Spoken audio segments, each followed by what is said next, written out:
vamos mais uma vez falar um pouco sobre a pregação e sobre o ministério de pregação.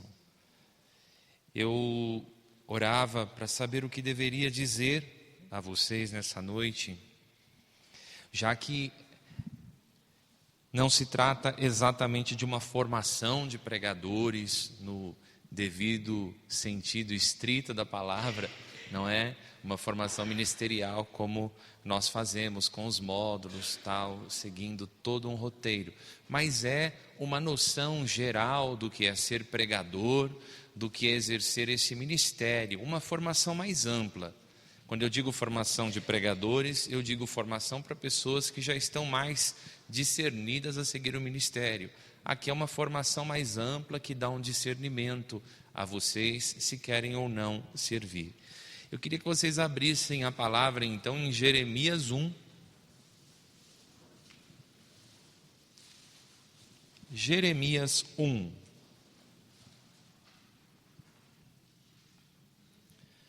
Bom, para aqueles que não estavam da última vez, que não me conhecem, meu nome é Márcio Matos, eu sou coordenador do Ministério de Pregação da Renovação Carismática Católica da Arquidiocese de São Paulo.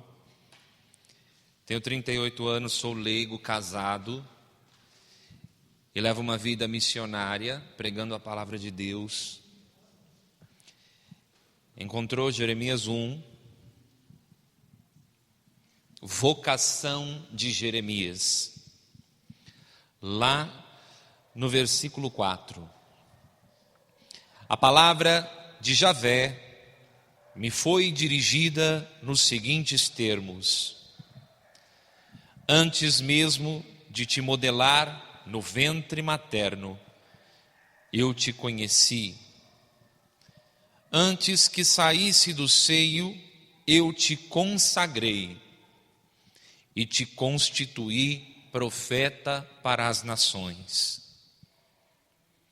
Mas eu disse: ah, Senhor Javé, eis que eu não sei falar, porque sou ainda uma criança. Mas Javé me disse: não digas sou ainda uma criança, porque a quem eu te enviar irás, e o que eu te ordenar falarás.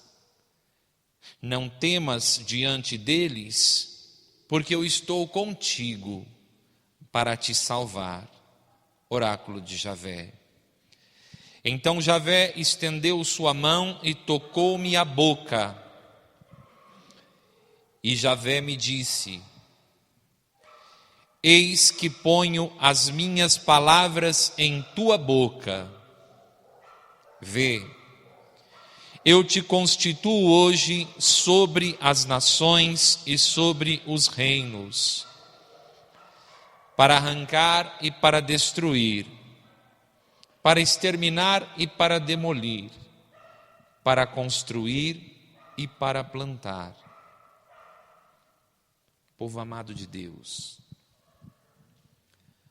o ministério de pregação, como qualquer outro ministério que a gente exerce na igreja, começa de um chamado de Deus, um chamado particular, um chamado pessoal que o Senhor faz a nós.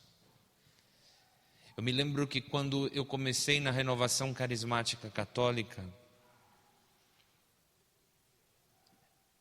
eu sentava no banco muitas vezes sem vontade no início, porque os primeiros meses foram para mim uma transição muito difícil da vida que eu levava no mundo para uma vida com Deus.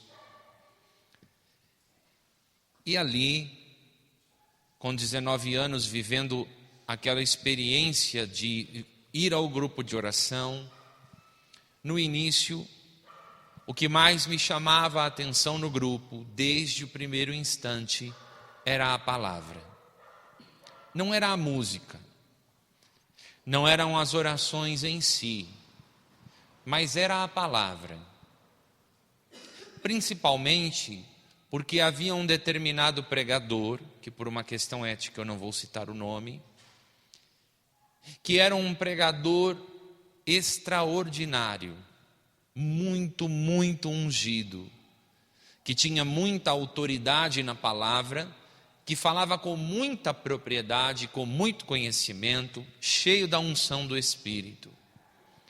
E todas as vezes que esse pregador ia ao grupo e pregava a palavra, eu ouvia a pregação que saía da boca daquele homem, e ainda que eu estivesse vivendo o meu processo de conversão pessoal, o meu primeiro encontro com Jesus, ainda meio perdido no grupo de oração, aquelas palavras tocavam fundo no meu coração. Eu posso dizer a vocês que se não fosse as palavras daquele pregador, talvez eu não tivesse permanecido na igreja. Mas aquelas pregações que eu ouvia com frequência, porque iria ao grupo com frequência, tocavam fundo no meu coração. O mais interessante é que hoje ele não está na igreja. Por isso eu não quis citar o nome. Porque depois de ser uma grande referência na vida de muitos, um dia ele se perdeu do caminho do Senhor. Mas eu quero que vocês entendam isso, como acontece na vida da gente, essa questão do chamado ministerial. Para mim, aconteceu ali, no banco do grupo de oração. Ao ouvir aquelas pregações, meu coração ardia, meu coração se inflamava, e começou a brotar um desejo em mim de ser como aquele pregador. Não de ser ele, não é? Porque quando você deseja ser a pessoa, o nome disso é inveja. É outra coisa. A gente tem que entender isso. Quando eu olho para alguém na igreja, seja um músico, seja um pregador, seja quem for, e eu admiro o que a pessoa faz, e eu admiro como ela é usada por Deus, e eu desejo também ser usado por Deus da mesma forma ou de forma parecida, é uma coisa. O nome disso é chamado. Deus está te chamando através de um exemplo, de uma referência. E nós temos referências, todos nós que caminhamos na igreja temos referências. Pessoas que marcaram a nossa caminhada, que foram importantes para nós no nosso início, e que de alguma forma mexeram com a nossa vida e também foram exemplos de Deus para despertar em nós o chamado. Agora, quando eu olho para alguém na igreja e desejo ser a pessoa, ocupar o lugar da pessoa, não é? Aí o nome disso é inveja. Porque o invejoso, ele não quer ser igual, ele quer ser a pessoa. Ele não quer fazer como a pessoa, ele quer fazer o que a pessoa faz. Só que ele não vai ser capaz, não é? Afinal de contas, são pessoas diferentes. Então entenda, aquela grande referência para mim foi fazendo brotar no meu coração a vontade de falar de Deus para os outros. Eu fui vivendo a minha experiência de amor com o Senhor e fui ao mesmo tempo sentindo a necessidade de servir na igreja de alguma forma. E a forma que eu via de servir na igreja era a pregação. Não seria nem o mais natural para mim. Porque quando eu vim do mundo, eu vim de uma vida de alcoolismo, eu vim de uma vida de drogas, eu vim de uma vida de mundo muito pesada. E no mundo, eu fazia coisas que eu não fiz na igreja. No mundo eu tinha banda, no mundo eu cantava.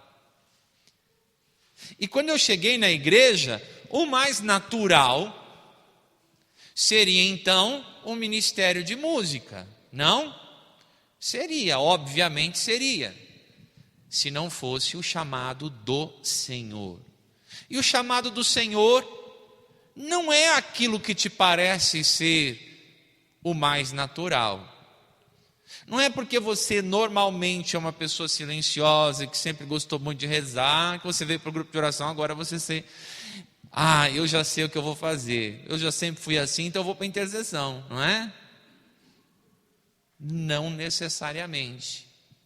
Pode ser que o chamado do Senhor para a sua vida não seja necessariamente este, mas seja outro. Mas o que é que eu vou fazer com as minhas dificuldades? Se você é uma pessoa quieta, calada, introvertida, não tem o costume, o hábito de falar demais ou de falar com as pessoas, como você vai fazer para falar em público se você for chamado ou chamada pelo Senhor para o ministério de pregação? Horas. Não se preocupe. Deus, quando chama, dá a capacidade para realizar o chamado. É o que acontece aqui com Jeremias. A vocação de Jeremias é o chamado dele, é a descoberta de Deus, é Deus dizendo a ele: eu te conheço, desde o teu ventre, do ventre materno, desde quando você estava no ventre materno, eu te conheço. Antes do ventre materno eu já te conhecia. Depende da tradução, está escrito: antes que fosses tecido no ventre da sua mãe, eu já te conhecia e já te amava.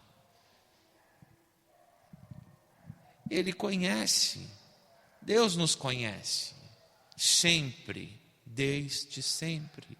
Afinal de contas, antes de estar no ventre da mãe, nós éramos um pensamento de Deus, éramos um sonho de Deus, somos criação de Deus. O pai e a mãe contribuem nesta criação, mas essa criação é feita a 3 e não a 2. Porque Deus dá ao homem e à mulher a capacidade de gerar a vida em participação com Ele. Cada qual contribui com o seu material genético e Deus infunde a vida. Deus sopra a vida. Deus coloca a alma. É Deus ali, no momento da concepção. Por isso a igreja preserva tanto e com tanto valor e com tanto amor e ardor a vida, desde o momento da concepção. Deus sopra ali a vida. E Deus te conhece desde sempre. E Ele já tem um sonho, um plano e um projeto para a sua vida. Você nem nasceu ainda e Deus já sabe o que quer de você. Você não sabe, eu não sei, mas Ele sabe. Ele sabe o momento certo e Ele tem um plano de amor para você, uma missão na sua vida. Eu gosto muito de algo que o Padre Jonas diz, que me fez refletir muito. A missão que Deus tem para você, só você pode realizar, porque essa missão é sua. E se eu me negar a realizar essa missão, ninguém vai fazer essa missão no seu lugar, porque esta é sua. A sua missão é seu chamado, é sua responsabilidade. Deus chama. Deus chama Jeremias e diz para ele: eu te constituo profeta para as nações. Boca de Deus. Ou seja, você vai ouvir de mim e dizer aos povos. E quando você para pensar, isto é assustador e de grande responsabilidade. Eu não posso sair por aí como pregador falando aquilo que eu acho de Deus. O pregador não é chamado a falar aquilo que ele acha de Deus. O pregador é chamado a falar aquilo que ele ouve de Deus, através da oração, através da intimidade, através da comunhão com o Senhor, através do conhecimento íntimo da palavra e da doutrina da Igreja Católica, porque a Igreja é do Senhor, e a doutrina da Igreja é do Senhor. E quando eu falo da palavra e da doutrina com conhecimento e intimidade, eu não falo o que eu acho de Deus, eu falo aquilo que já foi revelado, eu falo aquilo que já foi ensinado, eu falo aquilo que realmente é de Deus. É o grande perigo desses pregadores de ditas igrejas por aí, de seitas, que nós vemos tanto, que falam aquilo que eles acham, segundo aquilo que eles leem, e segundo aquilo que eles bem entendem ou interpretam, de acordo com o seu desejo humano e a sua vontade. Uma coisa é pregar a palavra de Deus conforme a palavra de Deus. Outra coisa é pregar a palavra de Deus conforme os interesses humanos e muitas vezes financeiros. A palavra é de Deus. Realmente a palavra é de Deus. Mas nestas igrejas que existem por aí, nem sempre quem prega é de Deus. Nem sempre quem prega é de Deus. Não tem a intimidade, não tem o conhecimento, não tem a comunhão, não tem a doutrina, não está ligado ao tronco que é Cristo, a sua igreja verdadeira e única. Fala o que bem quer, fala o que bem entende. E nós não somos assim. Por isso, um pregador na renovação carismática católica, ele não pode falar o que ele bem quer ou o que ele bem entende, mas ele tem que falar daquilo que ele bebe, da palavra de Deus e da doutrina da igreja. As fontes que ele tem para beber. A palavra e a palavra segundo a doutrina, e a doutrina segundo a palavra, e assim por diante. E é uma grande responsabilidade, porque esta palavra pode dar vida, mas também pode arruinar uma vida, se ela for mal colocada, mal interpretada. Não pode. Olha só como a missão que Jeremias recebe é séria. Falar em nome de Deus. Eu me lembro até hoje que no meu primeiro grupo de oração, quando estava ali despertando esse chamado no meu coração, um dos pregadores que lá pregava disse uma vez: vocês que estão aí no banco não sabem o tamanho da responsabilidade que é estar do lado de cá do microfone. É imensa, é enorme, porque se eu falar algo que tire você da igreja, se eu falar coisas aqui erradas, que machuquem o povo de Deus e tirem o povo de Deus da igreja, eu vou responder por isso. Eu vou responder por isso. Então a missão é uma missão maravilhosa, mas uma missão de imensa responsabilidade. O Márcio Mendes, da Canção Nova, partilhava comigo um dia, num retiro, em que nós pregávamos, e nós partilhávamos na hora do almoço, e ele me dizia assim: irmão, minha primeira pregação na Canção Nova foi uma coisa assim assustadora.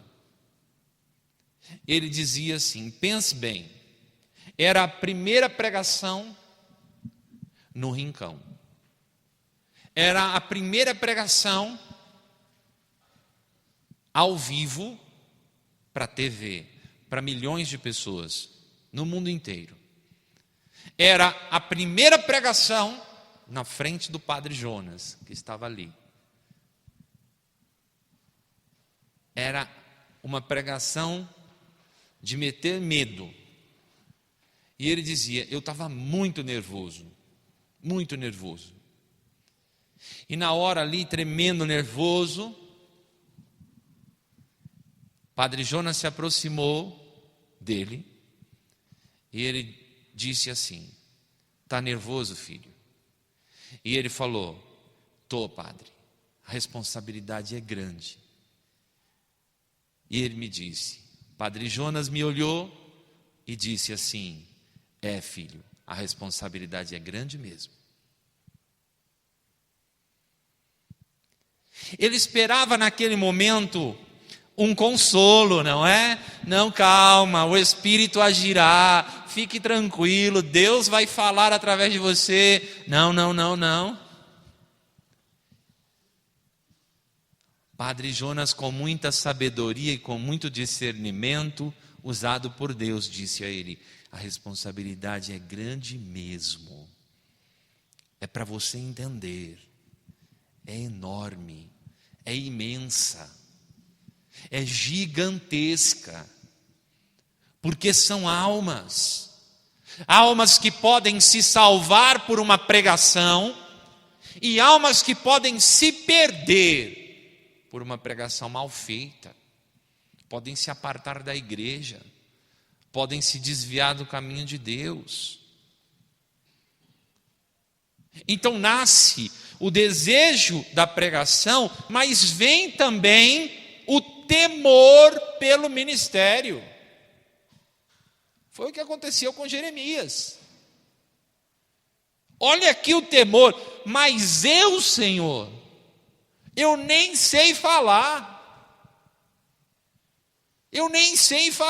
Eu sou apenas uma criança na fé. Eu comecei outro dia. Quem sou eu para falar? O temor é sinal de que você entendeu que a responsabilidade do ministério é imensa, é gigantesca. Para pensar.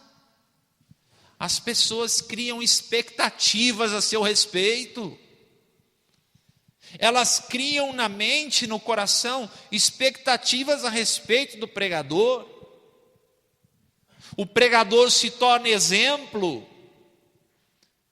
se torna uma pessoa pública, perde a privacidade.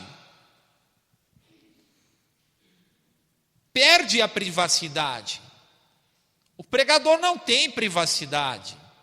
Porque não importa aonde você vá, aonde você está, alguém sempre te conhece, alguém sempre te viu, alguém sempre sabe quem é você, e alguém sempre vai estar olhando para ver se você vive aquilo que você prega. É assim.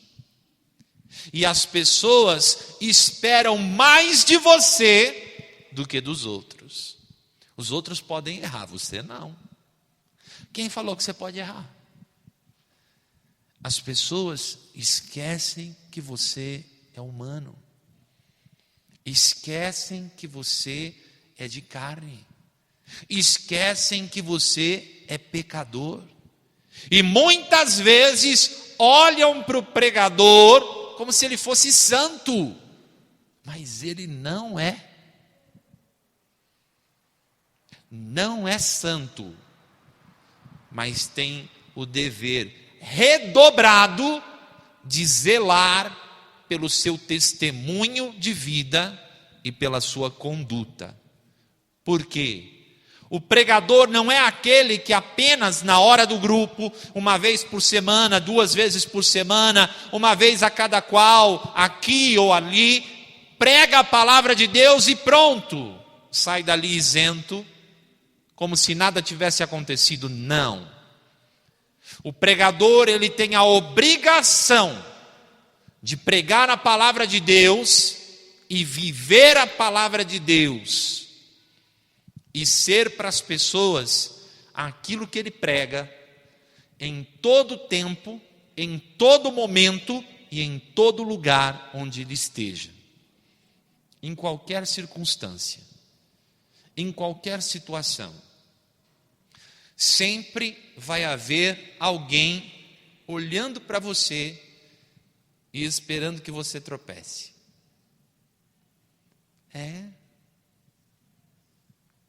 Esperando que você tropece. Tem gente até que torce para você cair. Tem, na igreja. Você não sabia, não? Você não sabia, não? Seja bem-vindo à igreja. Venha caminhar com o povo de Deus e entenda uma coisa que eu também aprendi no meu primeiro grupo de oração. E olha que isso tem tempo, viu? Tem tempo. Tem 18 anos. Para pensar. Minha primeira coordenadora dizia assim: vocês estão pensando o quê? Que o diabo está lá no boteco da esquina? Que o diabo está lá no prostíbulo? Está lá na rua com os drogados? Não. O diabo está sentado aqui no banco vazio. Nem adianta mudar de lugar. Ele está aqui no meio da igreja, tentando aqueles que estão tentando caminhar com Deus. É esses que interessam a ele derrubar, não aqueles que já estão perdidos lá fora. Aqueles interessam a Deus resgatar. Estes daqui interessam ao inimigo derrubar. Por isso ele apronta tanto dentro da igreja. Tanto mais do que no mundo, muitas vezes. Então nós temos que ter esta consciência. O chamado é de imensa responsabilidade. Eu acho que se eu soubesse o tamanho da responsabilidade quando me chamaram, talvez eu nem fosse. Porque a gente para pensar assim: nossa, mas quando é chamado de Deus, nada te apavora, nem a responsabilidade. Quando é chamado de Deus, você encara. Bom, senti o chamado, primeiros meses de grupo de oração, primeiro ano de grupo de oração. No segundo ano troquei de grupo, fui para um grupo que havia pessoas mais jovens, até para me adaptar melhor à igreja. E no segundo ano de grupo de oração, eu fui fazer a formação de pregador. Por providência de Deus, quando eu entrei para esse grupo, meu segundo grupo de oração, logo em seguida apareceu a formação de pregadores. E eu fui fazer a formação de pregadores. E fui viver a formação. E fui fazendo a formação, e na formação o desejo de pregar só crescia. Crescia o gosto pela palavra de Deus, o gosto pelo ministério, o gosto pelo chamado, crescia. E eu estava mais ou menos no meio da formação, quando eu recebi o meu primeiro convite para pregar a palavra de Deus. Olha só que coisa interessante. Eu não era pregador. Eu não estava pronto. Eu não tinha nem terminado minha formação. Eu não tinha nem concluído a formação. Eu não tinha nem pregado no meu grupo de oração. Eu fui chamado para pregar fora. Eu fui chamado para pregar numa casa de recuperação para dependentes químicos. Evangélica. Não era católica. Minha primeira pregação foi para crentes. Não foi para católicos. Desde o início o Senhor já me levou para converter os perdidos, não é? Desde o início. Fui chamado ali. E eu disse, sim. Ao mesmo tempo que havia o medo, a ansiedade, o nervosismo, ao chamado, a vontade de fazer e a ousadia de dizer sim. A confiança de abandonar-se no Senhor. E aí você se prepara, vai lá e faz, e vai sair daquele jeito, né? Não espere que saia uma grande coisa na sua primeira pregação. Não vai sair uma grande coisa, vai sair a pregação. Deus vai usar? Vai. Deus vai usar e usou naquele dia. Deus vai tocar os corações? Vai, porque quem faz a obra é Deus. É preciso que eu entenda isso. Por mais habilidade que o pregador tenha com a palavra, com a oratória, com técnicas de pregação, com mais habilidade que o pregador tenha, quem faz a obra no coração da assembleia é o Espírito Santo de Deus e não a sabedoria do pregador. O pregador é apenas uma ferramenta na mão do Senhor. Uma ferramenta muito útil, mas uma ferramenta. Uma ferramenta que tem que estar pronta, afiada, preparada, limpa, correta, para servir bem ao uso do Senhor que vai usar. Quanto melhor a ferramenta for, melhor o serviço sai. Mais fácil, mais rápido, mais preciso. É a mesma coisa que cortar carne na cozinha, não é? Se você for cortar carne com... o que você precisa para cortar carne? De uma faca. Então vai cortar carne com uma faca de pão. Para você ver a tragédia que vai ser. Vai cortar a carne com uma faca que não é para cortar a carne. Para você ver a dificuldade. Agora, vai cortar a carne com uma faca de carne bem afiada, bem novinha, bem prontinha para aquilo. E você vai perceber que você corta a carne com facilidade. O pregador é a ferramenta.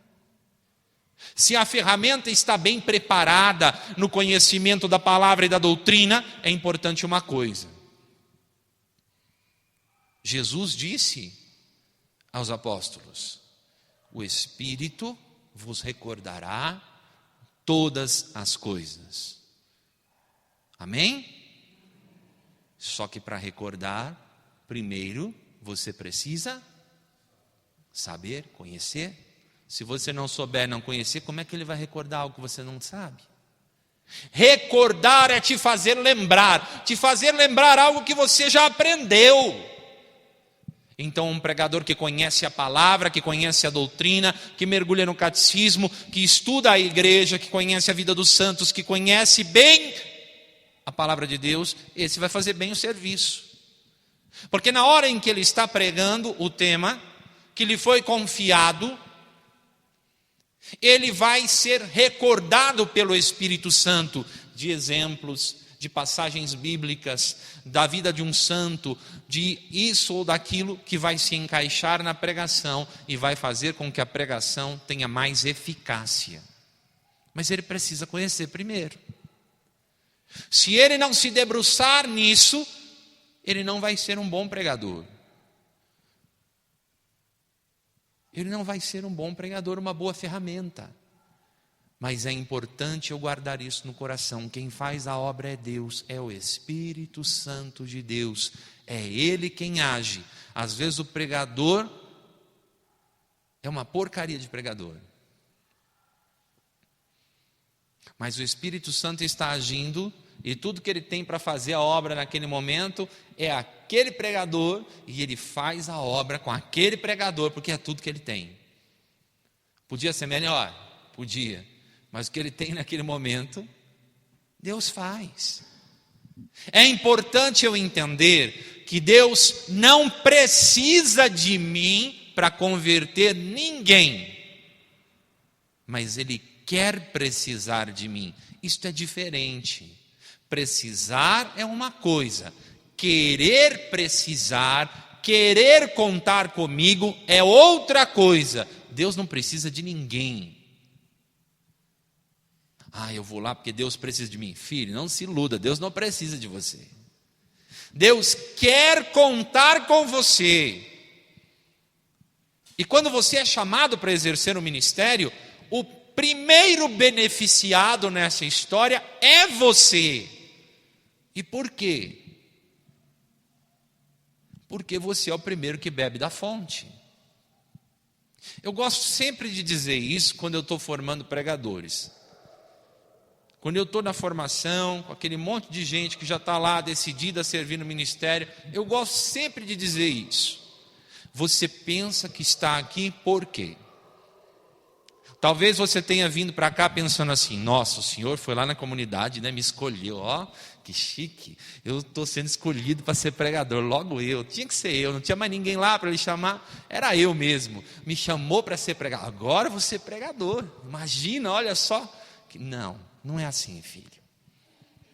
Deus escolheu você porque não havia ninguém pior na sua comunidade do que você. Ele olhou e falou: aquele é o mais porcaria que eu tenho naquela comunidade. É esse que eu vou usar.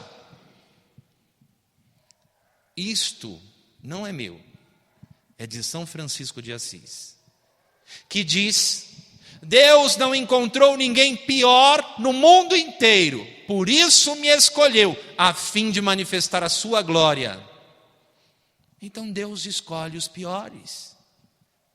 Deus não escolhe os melhores, Ele escolhe os piores. E por que Ele escolhe os piores? Entenda, é simples. É muito simples. Deus nos conhece. Deus me conhece. Ele sabe quem eu sou. E Ele sabe o quão ruim eu sou. E olha só, Deus me conhece tanto que Ele sabe que grupo de oração para mim uma vez por semana não é suficiente. Por isso Ele me chamou a ser pregador da palavra. O que me faz, o que me obriga a ler e conhecer a palavra. O que me faz, o que me obriga a mergulhar na doutrina da igreja e conhecer a igreja. Deus me faz debruçar sobre a palavra. E mais, no meu caso, Ele me chamou a ser missionário, o que me faz ir a grupo de oração a semana inteira. Às vezes eu brinco com as pessoas e falo assim: eu tenho inveja do povo que está na assembleia. É o povo mais santo da comunidade. Porque tem servo que veste um jaleco e acha assim: nossa, agora eu sou servo, bela porcaria. Agora você é servo? Santo é quem está sentado no banco na assembleia, filho. É tão bom e tão santo que não precisa fazer nada, só recebe. Não é um privilegiado de Deus? Só recebe a bênção.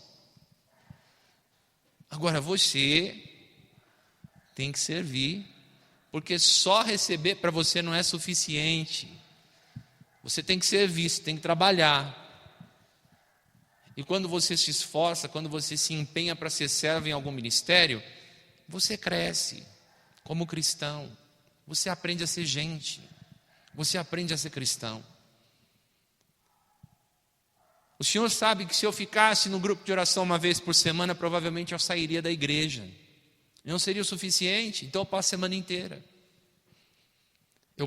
inteira. Gente, tem mês que eu não tenho um só dia de folga.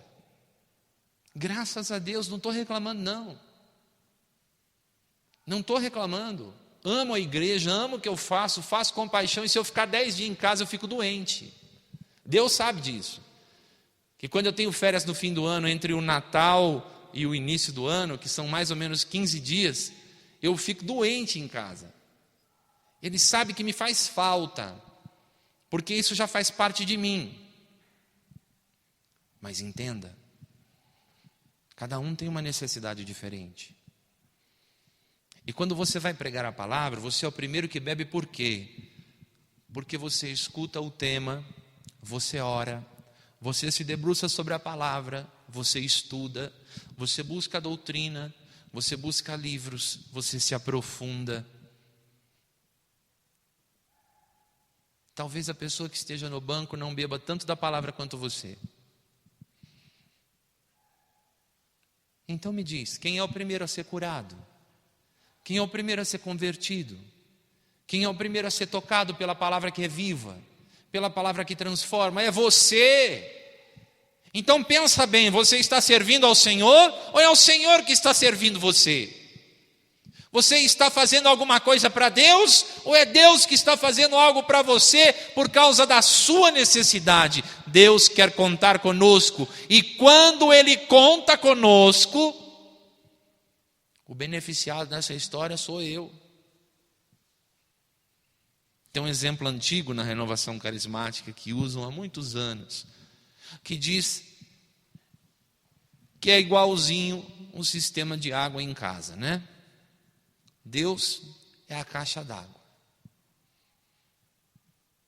é a fonte, está cheia de água.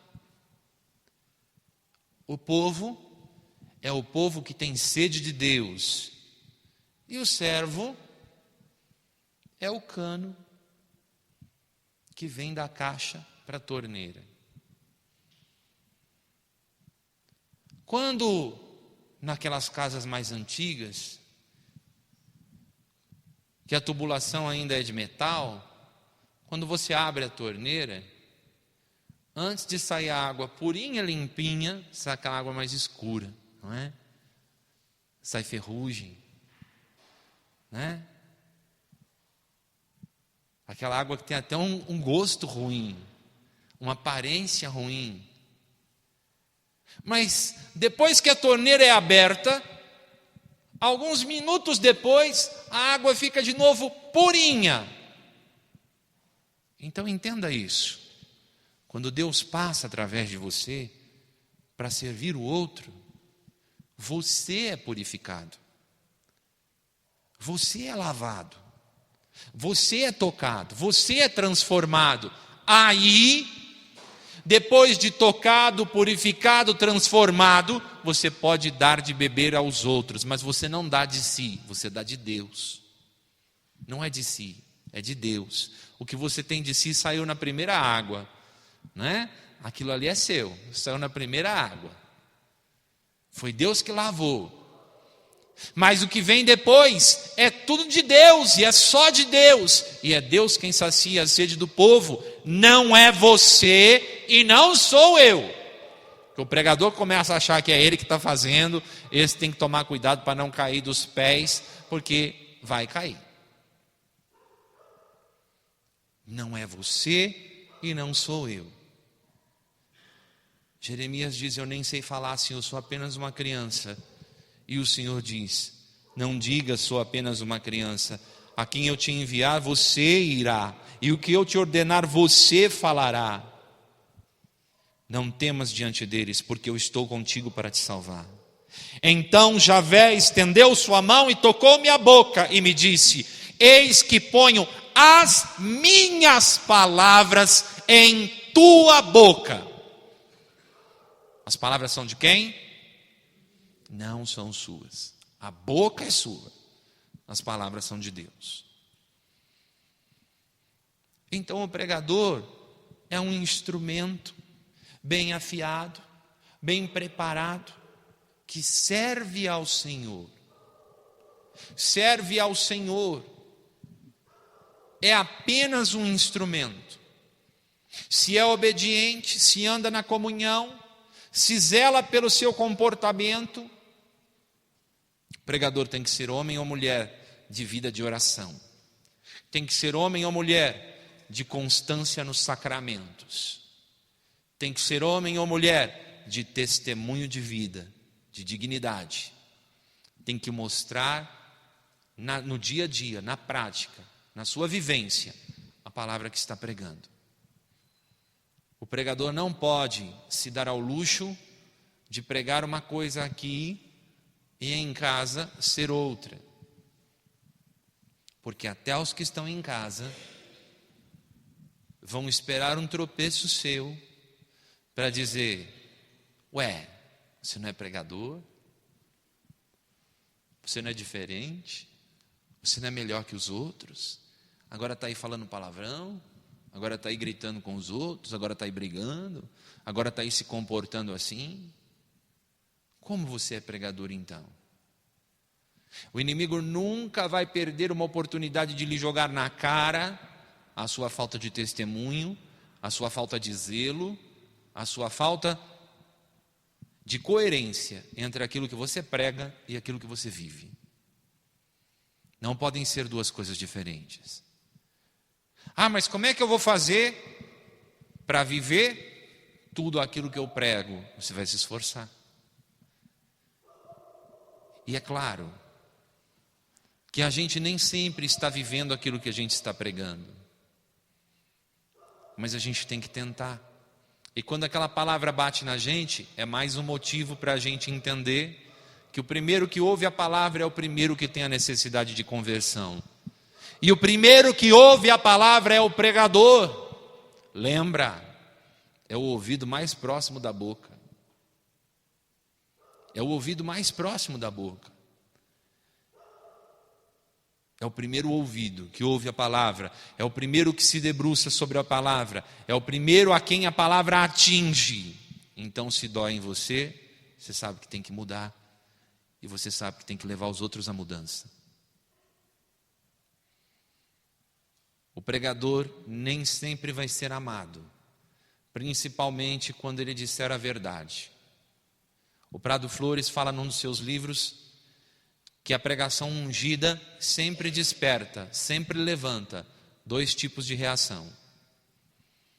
As pessoas que aderem à palavra, que se apaixonam por Jesus, e as pessoas que se incomodam com a palavra e que se levantam contra ela. Muitas vezes na sua pregação, algumas pessoas vão se incomodar. E no início vai ser difícil para você entender. Eu me lembro a primeira vez que aconteceu isso comigo, que eu notei. Eu estava no início do ministério, no segundo, terceiro ano de ministério. Como eu comecei a pregar no segundo ano de igreja, de caminhada, aí no ano seguinte, meu terceiro ano de caminhada, era praticamente meu segundo ano de ministério. Aí eu estou ali, pregando num grupo de oração.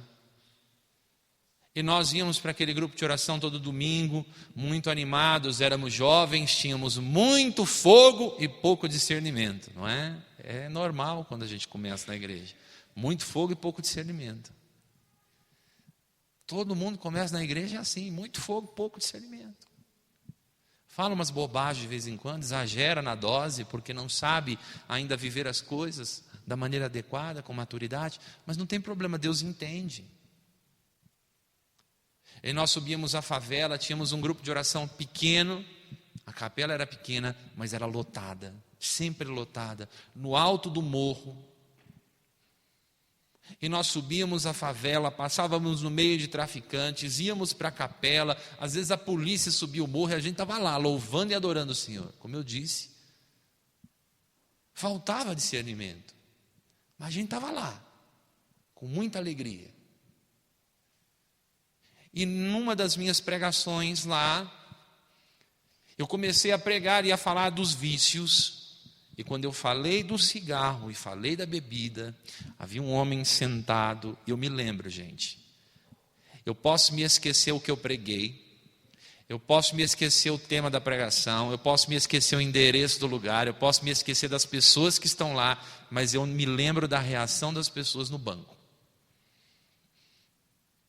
Eu me lembro que ele estava sentado do meu lado esquerdo, na ponta de um dos bancos, mais ou menos no meio da capela. Isso tem 16 anos, mais ou menos. Eu me lembro onde ele estava sentado, porque essas coisas marcam e a gente lembra as pessoas que são tocadas, a maneira que Deus toca. E naquele dia, na pregação, aquele homem levantou quando eu toquei na ferida e foi embora. Aquilo acabou comigo. Eu continuei a pregação, fiz a oração, terminei, mas acabou comigo. Eu fui para casa destruído. Pensando, botei o cara para fora da igreja. Né? E agora? Como eu disse, é preciso ter o discernimento de ter também temor, responsabilidade com aquilo que você está fazendo. Aí eu procurei um padre para conversar, na época um grande amigo. E conversei com o padre, contei para ele o que tinha acontecido, contei da pregação, contei o que eu tinha dito, e contei, padre, naquele momento o homem levantou e foi embora. E aquilo acabou comigo, me destruiu, eu fiquei tremendamente arrasado, pensando assim, botei o homem para fora da igreja. E aí o padre me disse, filho, você tem que aprender uma coisa. Você tem que dizer a verdade, segundo a palavra, segundo a doutrina. E quando você disser a verdade, nem todo mundo que está na assembleia vai querer ouvir a verdade. Nem todo mundo vai aceitar a palavra de Deus.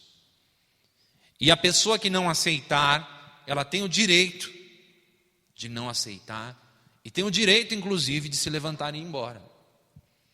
Então não se assuste com isso, porque isso vai acontecer outras vezes. E aquilo tranquilizou meu coração. Eu aprendi que o pregador não é aquele que agrada. O pregador é aquele que incomoda. O pregador muitas vezes é a pedra no sapato. É aquele que vem e fala as coisas no grupo de oração. E as pessoas ouvem. E às vezes o que a pessoa precisa ouvir é algo que ela não quer mudar. E de repente bate forte nela e aquilo mexe com ela. E ela não vai aceitar aquilo de bom grado de início. Pode ser que ela aceite mais tarde. Mas de início não. E é muito provável que ela saia dali odiando o pregador. Mas não tem problema, pode odiar. Porque o pregador não está lá para falar de si, ele está lá para falar de Deus. Então que bom ser odiado, perseguido, maltratado por causa disso, não tem problema. Mas entenda, vai acontecer. O pregador que busca ficar agradando todo mundo, esse não está buscando a vontade do Senhor, ele está buscando o sorriso dos homens, o tapinha nas costas, o parabéns, que Deus abençoe, que pregação ungida. Não caia nessa. Você vai ouvir das pessoas. Não se iluda com isso, não deixe isso entrar no seu coração. É claro que de vez em quando alguém falar que você foi bem é bom para você sentir até mais segurança naquilo que você está fazendo. Mas não se deixe seduzir por isso. Porque se você deixar a vaidade entrar aí, você afunda com o seu ministério. Se você se deixar seduzir por aplausos, aprenda que os aplausos nunca são para você, são sempre para Jesus. Nunca para você. Porque você não fala de si, mas fala de Deus. Aprenda que a graça é de Deus e não sua. Por isso os elogios são para Deus e não para você.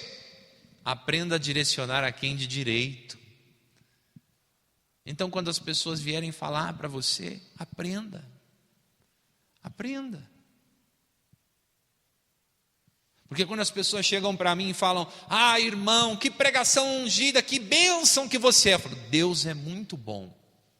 Deus é generoso, Deus é maravilhoso. Não, sim, mas você está... Pois é, Deus é muito bom. Eu não me coloco na posição de receber. De maneira muito tranquila e muito dócil, eu tento mostrar à pessoa que isso é de Deus e não meu. Porque eu não sou bom, bom é Deus. Vocês não me conhecem como pessoa, vocês me conhecem como pregador da palavra. E Deus sabe a luta que eu vivo para viver meu ministério, para caminhar na santidade, sabe das minhas batalhas pessoais. Claro que sabe. Só Deus é bom. Só Ele é santo. Então eu tenho que entender que a pregação vai sempre despertar a alegria de uns, a ira de outros. Mas entenda, o importante da palavra é que ela toque no coração. Se a pessoa sai do grupo de oração revoltada da vida comigo, me odiando por causa daquilo que ela ouviu na pregação, há uma graça aí. Ela não vai esquecer o que ela ouviu, porque ela não vai esquecer de mim. Ela vai ficar com tanta raiva que toda vez que ela pensar em mim, ela vai lembrar o que ela ouviu. E o que importa é a palavra de Deus e não eu. E o bom pregador é aquele que ouve o Senhor e diz aquilo que tem que ser dito, sem medir o respeito humano, porque tem pregador que fica cheio de dedo, né? Eu não vou falar isso, porque o padre está aí, eu não vou falar isso, porque eu não vou falar isso, não vou falar. Eu falo ali e tem que falar com o padre, sem padre, com quem estiver lá, você tem que falar o que tem que ser dito. E acabou. O máximo que pode acontecer é você não voltar mais naquele grupo. E pode acreditar que isso já aconteceu comigo. Tem grupos que eu fui uma vez só. Tem grupos que eu só fui uma vez. Graças a Deus não é a maioria, não é? Mas tem grupos que eu fui uma vez só. Não gostaram de ouvir o que ouviram, não me chamaram mais. Falaram, não, peraí, não quero esse cara. Eu quero alguém mais agradável, mais sorriso, mais amor. Sem essa do cara chegar aqui e colocar a palavra como tem que ser. Como diz o Jaime, né, que trabalha comigo no ministério. Fala, irmão, vamos lá assoviar o cajado. É isso aí, é para assoviar o cajado, é para fazer barulho. Não tem dó. Prega a palavra com força, com coragem, com verdade, com unção, com discernimento. Faz na oração. Quando tiver que passar a mão na cabeça, passa a mão na cabeça. Quando tiver que arrancar os cabelos, arranca os cabelos. Porque tem hora que você tem que fazer carinho, tem hora que você tem que descer o cajado. Tem hora que você tem que ser verdadeiro, firme, forte. E aí o negócio complica, porque muita gente não quer ouvir. Muita gente não quer ouvir nessa hora. E Deus tem uma providência com essas coisas, vocês não têm noção. Um dia eu fui chamado num grupo de oração para pregar sobre Maria. A mulher ficou sabendo que eu ia pregar sobre Maria, ela levou o marido dela era da Universal. Sentou com ele no primeiro banco, e eu não sabia de nada. Eu sentei o sarrafo, falei tudo que eu tinha para falar. Né? Quando terminou, aí o coordenador falou assim, irmão, tá vendo aquele cara ali, ó? Ele é da Universal. Eu falei, problema dele, irmão, agora ele ouviu. Se ele quiser, ele aceita, se ele não quiser, não aceita. Não é? Mas ele ouviu o que ele tinha que ouvir. Porque Deus colocou ele ali e colocou essa situação. E a situação foi vivida. A pregação tem que ser feita com toda a unção, com todo o discernimento, inclusive com as situações que vão se manifestar na Assembleia. Um pregador nunca, em hipótese alguma, em momento nenhum, deixa o povo levantar a mão e falar no meio da pregação. Porque isso pode acabar com a pregação. As pessoas conversam em formação. Na formação a gente para, a gente abre um espaço, as pessoas discutem, levantam a mão, fazem perguntas. É formação, é para isso. Na pregação não, a pregação é a proclamação da palavra de Deus. A palavra é pregada, é orada, é conduzida ali, pronto. Senão, de repente, o sujeito fala uma bobagem no meio da pregação, desvia o assunto, quebra tudo que está acontecendo, vira uma coisa completamente, lança uma dúvida. O inimigo pode fazer isso, lança uma dúvida no meio do povo, acabou a pregação. Então tem que ter discernimento nessa hora. Se alguém levantar a mão, no final responde. Sabe? Tem que ter o discernimento, o jogo de cintura para saber sair das situações, para saber corrigir.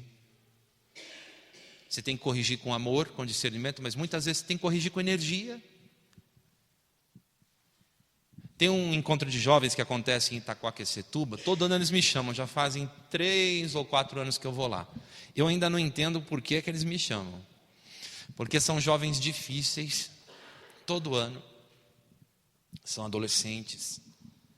É uma comunidade carente. Eles fazem um grande encontro numa escola. E é uma molecada difícil. E eles sempre me chamam. E toda vez que eu vou lá, eu tenho que corrigir os jovens. Não tem uma vez que eu fui lá que eu não corrigi os jovens na pregação. Às vezes eu acho que eles me chamam só para eu corrigir os jovens, para depois eles conseguirem dar o encontro. Entendeu? Às vezes eu penso isso. Porque eu chego lá e eu vejo Às vezes eu chego e tem outro pregador falando, coitado, está lá ralando, tentando, e a molecada está lá batendo papo, está bagunçando, está zoando. Tá, mas quando eu vou falar, eu não deixo. Eu não deixo. Cada situação é uma situação. Cada situação você vai corrigir de um jeito, de acordo com o Espírito te mostrar naquele momento, mas a gente corrige. E às vezes a correção é dura, mas eles param, voltam a atenção, sabe? E eu aprendi isso. É tão interessante como Deus vai ensinando a gente, porque a gente faz a formação, e a formação do ministério, né? Tem gente que faz a formação do ministério e fala assim, pronto, agora eu sou pregador, tadinho, não sabe o que está falando. A formação do ministério é o básico. É o básico, é o início. Você vai estudar o resto da sua vida. Você vai estudar o resto da sua vida, a palavra, a doutrina, os santos, a história da igreja, você não vai aprender tudo. Você vai estudar o resto da sua vida o comportamento humano, e na hora que você for pregar, a cada pregação Deus vai lhe ensinar algo novo, e você não vai aprender tudo. Então não pense que você está pronto, porque você nunca está pronto. Você está sempre aprendendo. Nós fomos pregar numa escola estadual, isso também foi no início, uns anos depois desse que eu contei há pouco. E a diretora nos chamou na escola e disse assim, para nós e um freio, eu preciso fazer algo com esses alunos. Isso já tem anos, hein? Estão muito violentos, ameaçando os professores, agredindo. Hoje eles estão atirando nos professores, né? O negócio está feio. E está muito complicado. Então a gente queria fazer um encontro para eles, alguma coisa. Aí tivemos uma reunião com a coordenação dos estudantes e com os estudantes, e eles não aceitaram. Mas a diretora queria muito, e ela ficou no impasse, porque a coordenação tinha que aceitar e eles não aceitaram, porque seria fora do período de aulas, seria um encontro no final de semana. Ela falou, gente, pelo amor de Deus, dá um jeito de me ajudar, façam algo no período de aulas.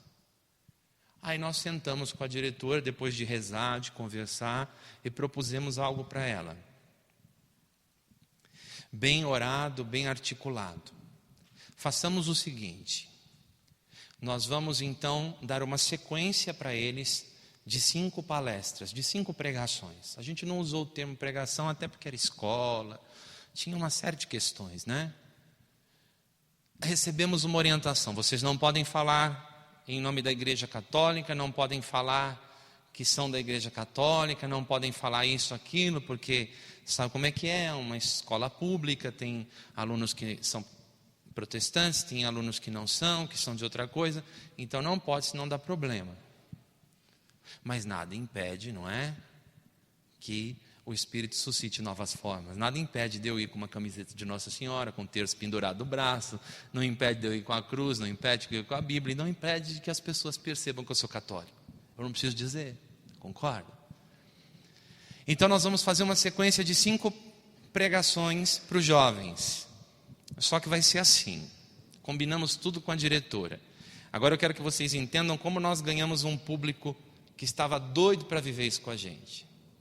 300 alunos em cada período, 300 a 500, não me lembro exatamente.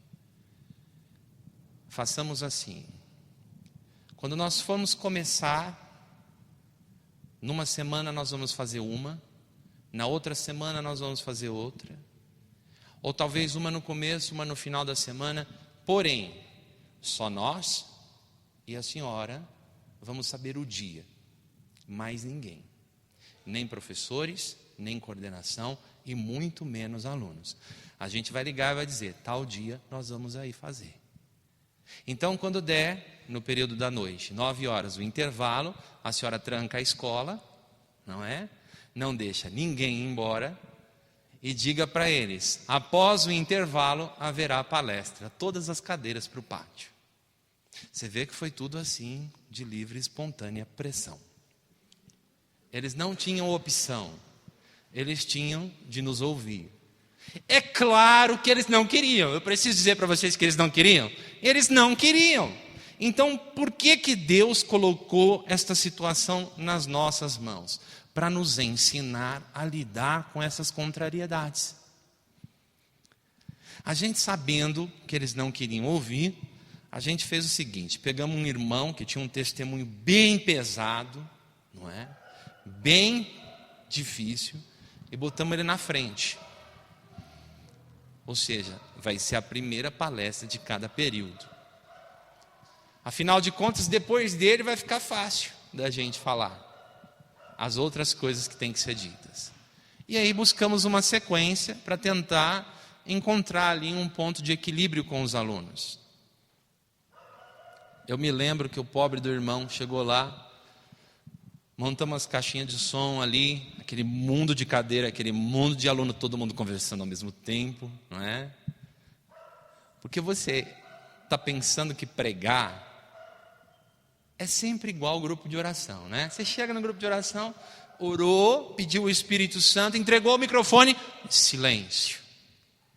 Vai nessa ilusão, tá? Pregar na igreja é o lugar mais fácil que existe para pregar. Porque na igreja todo mundo faz silêncio para te ouvir, né? Mas você não pode ter a ilusão que vai ser pescador de aquário a vida inteira. Na igreja todo mundo quer te ouvir. Eles vieram aqui para isso. Você veio aqui para falar, eles vieram aqui para ouvir. Olha que beleza. Você fala, eles escutam. Pronto. Agora, quando não querem ouvir, aí colocou lá uma música, o povo ficou lá batendo papo, tal. Aí o irmão chegou para falar, o irmão começou a se apresentar, começou a falar. O povo até que silenciou a metade, mas tinha uma metade conversando. Uns caras lá no fundo fazendo uma bagunça. Quando daqui a pouco o irmão se irritou, olhou. Tinha usado droga, tinha feito muita coisa na vida, não é? Olhou e falou assim: aí, vocês vão calar a boca e vão ficar quietos, senão nós vamos resolver isso lá fora. Vocês são malandros, eu também sou. Já fiz muita coisa errada na vida. O silêncio se fez no pátio da escola. Aí eles ouviram o irmão. É claro que ele só falou aquilo para assustar, né? Ele só deixou o homem velho sair um pouquinho assim para assustar, para que as pessoas percebessem que tinham que fazer silêncio. Já fiz coisa parecida em Itacoaquecetuba com esses jovens. Eles bagunçaram a pregação do Jaime, coitado, todinha. E eu estava lá com ele. Quando eu fui começar a pregar, eles acharam que ia fazer a mesma coisa. Eu falei: aí, vocês vão calar a boca e vão ficar quietos. Usei muita droga, fiz muita besteira na vida para vir aqui falar. Agora vocês vão me ouvir. Aí, não abriram mais a boca. Mas é claro que nem sempre você vai precisar ser tão duro, não é? Isso é um caso extremo.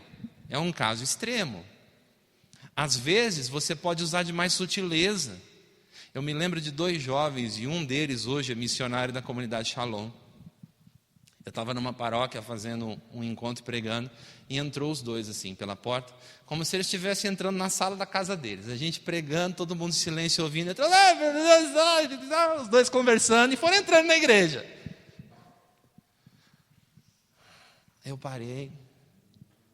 Falei: pessoal, para, todo mundo em silêncio. Olha para os 2 irmãos que acabaram de entrar. Está vendo por que todo esse barulho? Eles estão carentes, gente. É carência afetiva.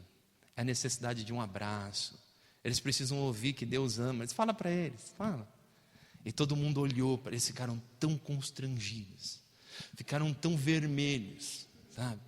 Depois um deles falou assim para mim: irmão, foi graças àquilo que você fez naquele dia que a gente entrou para a igreja. Mas naquele dia a gente queria te bater. A gente queria te bater. Mas a gente entrou na igreja por causa daquele dia. Às vezes, aquilo que quebra todas as expectativas deles é justamente o que toca no coração. Então Deus vai usar você no momento certo, da hora certa, para falar da forma certa com as pessoas. Tem hora para ser agradável, tem hora para ser desagradável. Desagradável, não desrespeitoso, tá? E é claro que você tem que lembrar quem é a assembleia para a qual você está falando. No caso que eu citei, não era povo da igreja, era no mundo, era numa situação pública. O pregador que estava lá achou que podia falar daquele jeito que devia e deu o resultado. O povo calou e ouviu.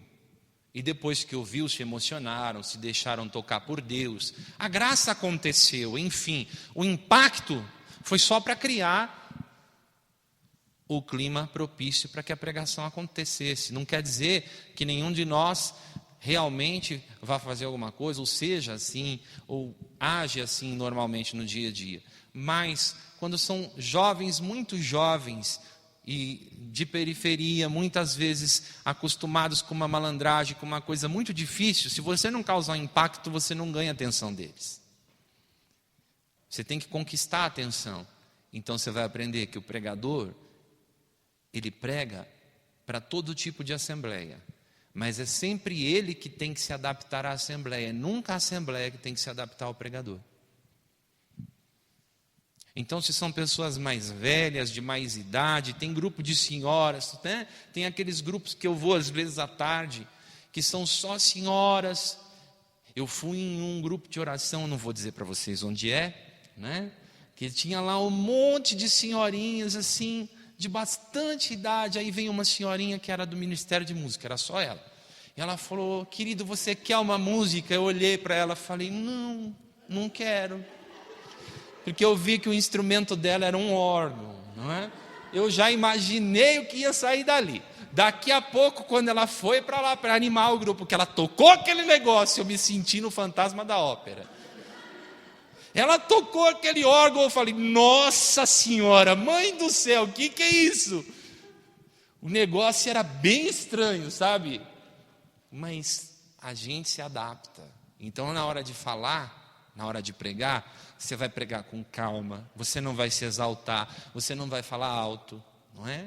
Você vai ter todo um jeito para falar com elas, próprio para aquela assembleia. Quando você vai falar para uma molecada, você pode até entrar no linguajar deles, falar até alguma gíria, quando você está dando um testemunho, alguma coisa, porque é mais próprio para eles, eles vão entender. Quando você está numa assembleia de um grupo de oração, onde o povo é mais elitizado, em bairros mais nobres, você vai ter um jeito de falar. Quando o povo é mais simples, você vai ter outro jeito de falar. Cada grupo tem um jeito, cada assembleia tem um jeito. Se você falar da maneira errada, vai ser um desrespeito com as pessoas.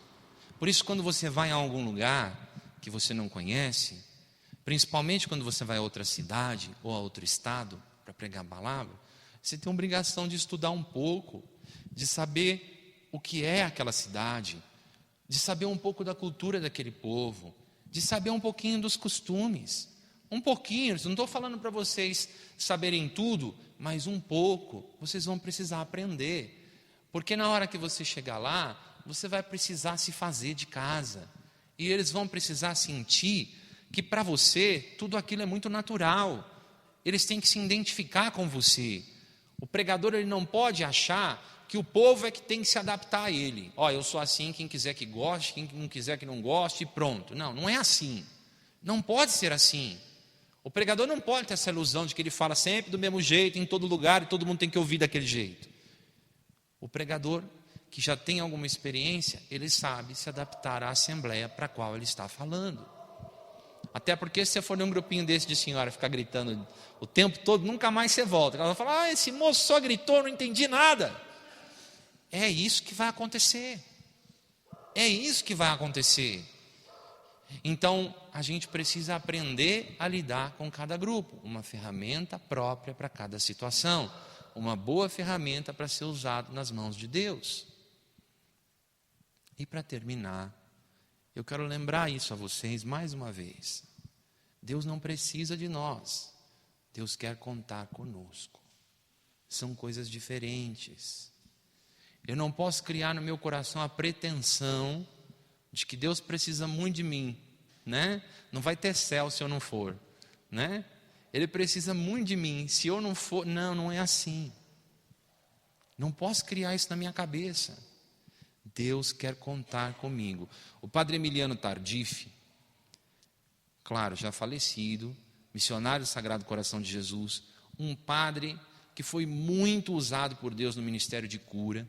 Ele vivia na República Dominicana, na América Central, e ele veio algumas vezes ao Brasil e a muitos outros países. E onde esse homem chegava, reuniam-se multidões em estádios, ginásios, para participar das suas missas e de suas orações. E as orações de cura que ele fazia eram extraordinárias. O povo era curado de tudo quanto é doença, era uma coisa muito, muito, muito extraordinária. E os mais antigos da renovação até lembram dele. Os mais novos, claro que não. Tem alguns livros da renovação publicados que têm testemunhos do Padre Emiliano. E num desses livros, há um testemunho bem interessante. Ele conta assim, que num certo dia, eles estavam, eu não vou me lembrar o país, eles estavam num grande momento desses de cura, e havia uma multidão no ginásio, e muitas pessoas foram curadas naquela parte da manhã do encontro. E na hora do almoço, o povo todo saiu ali pelas redondezas para almoçar, e havia um senhor, em particular, que chamava a atenção, porque ele tinha um problema, uma deformidade na coluna, e ele era todo torto, todinho torto. E aquele senhor chamava a atenção das pessoas, por ser todo torto, por não conseguir ficar numa postura correta. E era um problema sério de coluna que ele tinha havia anos. E Deus não o curou de manhã. E ele estava ali andando em volta do estádio, perto do estádio, com dificuldade e tudo, quando ocorreu um acidente. Um mastro de bandeira, daqueles que ficam na frente de órgãos públicos, de ginásios públicos, normalmente de ferro, caiu sobre este homem. Sobre este homem. E quando caiu, e as pessoas correram para socorrê-lo, a coluna dele voltou ao normal. E era uma situação impossível. Porque uma pessoa toda torta a vida inteira não ia voltar ao normal porque levou uma pancada. Mas nesse caso foi o que aconteceu. Isso foi testemunhado por muita gente, descrito no livro, pelo próprio padre. E sabendo de tudo isso, do acontecido e deste milagre, porque o homem foi curado e saiu dali em pé. O padre disse na parte da tarde do encontro: Deus tem um senso de humor terrível. Ele quis nos mostrar que Ele não precisa de nós para curar. Ele cura até com um mastro de bandeira. Eu queria que você entendesse isso. Porque quando você entender isso, talvez você esteja pronto para assumir um ministério. Entendendo que você é alguém que presta o serviço porque ama a Deus, porque experimentou este amor e quer dividir este amor através da palavra com os outros. Você é sim um escolhido, você é sim alguém chamado, mas não se sinta melhor do que os outros por isso. Eu quero que você grave bem isso no coração. Porque se você se decidir, depois de toda essa formação que vocês estão recebendo aqui, para vários ministérios, se você se decidir pelo ministério de pregação, então você vá fazer a formação inteira do ministério de pregação, própria do ministério, e se prepare adequadamente para se tornar um pregador. E depois de viver a formação, se esse chamado realmente é de Deus, as pregações vão acontecer naturalmente, porque o próprio Deus vai abrir as portas e vai fazer os convites acontecerem. Não faça igual algumas pessoas que fazem formação comigo, depois passam 6 meses, ninguém chama para pregar, eles ligam lá em casa: Ô Márcio, eu fiz a formação com você, já tem uns 6 meses, ninguém me chamou para pregar, você não arruma uma pregação para mim, não? Eu falei: ó, filho, eu acho que você não entendeu. Não fui eu que te chamei para nada, não é? Se eu que tivesse chamado, eu até podia te arrumar alguma coisa, mas não fui eu que te chamei. Se foi Deus quem te chamou, Ele vai abrir as portas. Mas se não foi, filho, então você continue rezando para saber se é isso que Deus quer de você. Quem abre as portas para o ministério é Deus. É claro que os homens, às vezes, ajudam. É claro que você pode indicar alguém que você já viu pregando, que você conhece, para outro coordenador de grupo, para outra pessoa. Isso é normal até no meio da gente, não é? A gente conhece as pessoas através de pessoas, é normal. Porém, quem abre as portas e faz a graça acontecer é Deus. Não pense você que Deus precisa de indicação de alguém para te levar a algum lugar para pregar, porque Ele não precisa. Ele não precisa.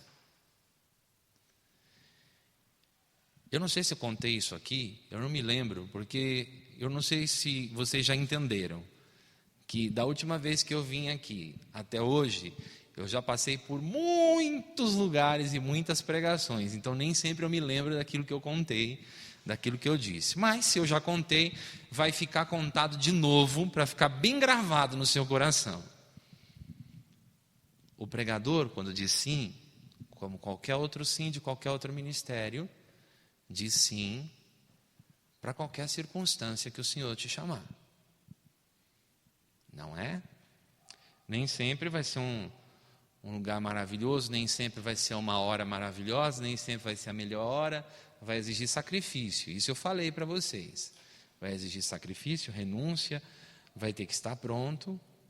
E eu estava um dia em casa, lavando o carro.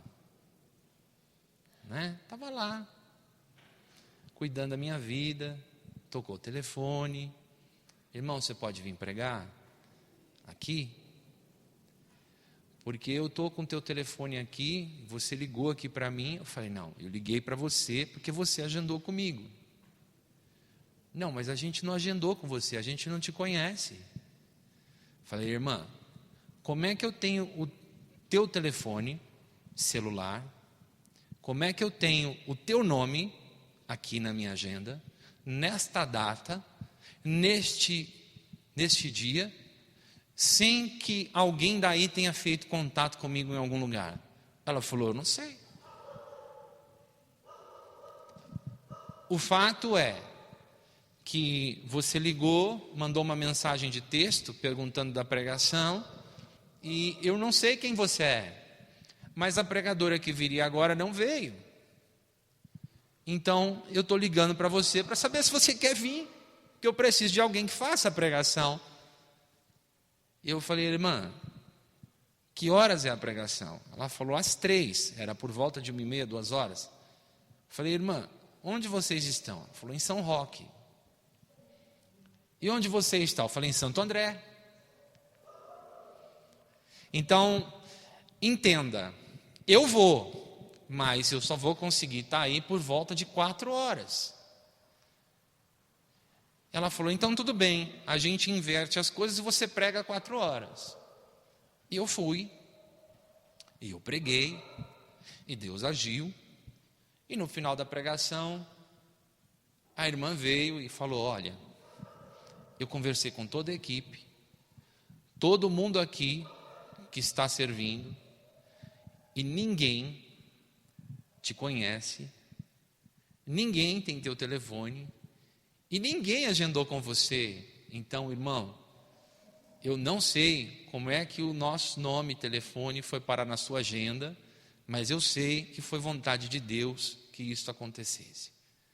Então, quem foi que disse que Deus precisa que alguém indique você para alguém para a pregação acontecer? Entenda, Deus chama, e quando Ele chama, Ele envia. E quando Ele envia, Ele sustenta. Vamos ficar de pé?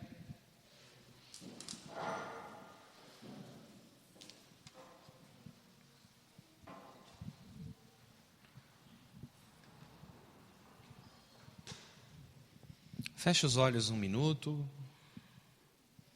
Eu queria que você dissesse ao Senhor, com as tuas palavras, Senhor, eis-me aqui, eu te dou meu sim, para o ministério que o Senhor me chamar. Como eu estou conhecendo a todos aqui, não é? Durante esses encontros que estão sendo promovidos no grupo, estou conhecendo a todos os ministérios. O Senhor me chama no ministério que o Senhor quiser. E aonde o Senhor me chamar, eu vou. E aonde o Senhor me enviar, eu vou. Dá o teu sim para Deus agora. Porque o teu sim tem que ser também um ato de fé e de confiança, de que o Senhor sabe o que é melhor para você e de que Ele vai fazer na sua vida aquilo que for necessário para você. Se Ele te chamou à pregação, você vai ser pregador.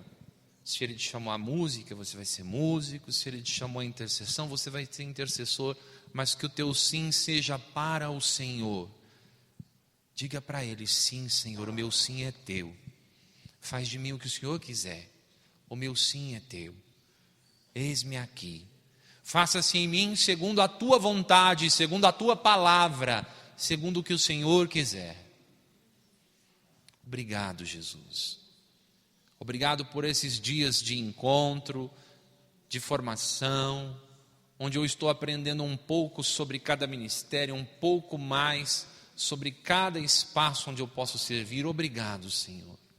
Glórias e louvores a Ti. Bendito seja o Teu nome. Ave Maria, cheia de graça, o Senhor é convosco. Bendita sois vós entre as mulheres, bendito é o fruto do vosso ventre, Jesus. Santa Maria, Mãe de Deus, rogai por nós, pecadores, agora e na hora de nossa morte. Amém. Louvado seja nosso Senhor e Rei Jesus Cristo.